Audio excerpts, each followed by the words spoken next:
Bonjour tout le monde, je m'appelle Adam et je vais vous présenter la famille royale belge.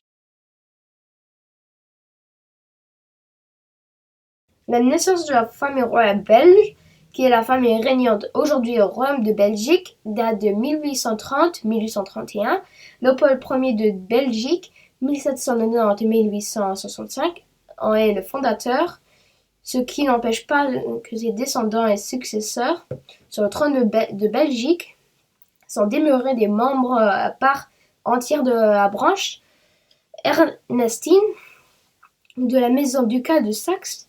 C'est dans le chef de cette maison Oberhaupt Beos depuis 1998, Son Altesse Royale le Prince adresse Michael Armin, Siegfried Hubertus Friedrich Hans Herzog von Sachsen-Coburg und Gotha.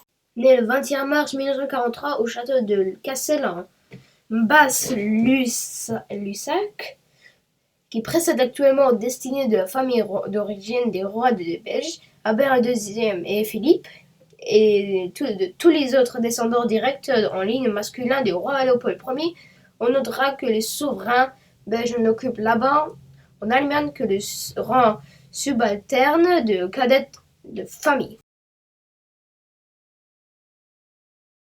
De la Belgique, devenue indépendante vis-à-vis des Pays-Bas, le 4 octobre 1830, le Congrès national élit d'abord comme roi des Belges en 1830 Louis d'Orléans, 1814-1896, duc de Nemours, deuxième fils du roi des Français Louis-Philippe Ier, mais ce dernier s'y opposa.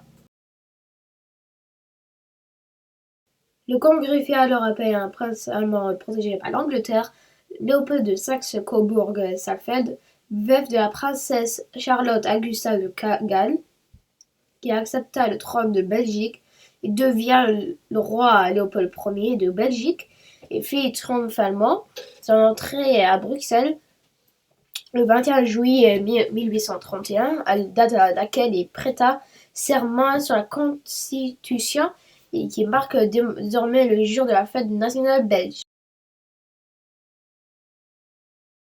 Le nouveau roi, qui utilisait le français pour langue d'usage comme de nombreux princes de l'Europe, à cette époque épousa en août 1832 Louise Marie d'Orléans, la fille du roi des Français Louis-Philippe Ier, le même qui avait refusé la couronne de Belgique à son fils Louis d'Orléans. Par ce mariage et la naissance qui a suivi, c'est alors le véritable commencement de la dynastie belge. C'était aussi une façon pour le jeune royaume, par l'intermédiaire d'un prestigieux parrainage du sang royal, celui du roi des Français, de faire son entrée dans la famille fermée des monarchies européennes qui comptaient. La reine, après un fils mort au berceau, donna naissance au futur roi Léopold II de Belgique.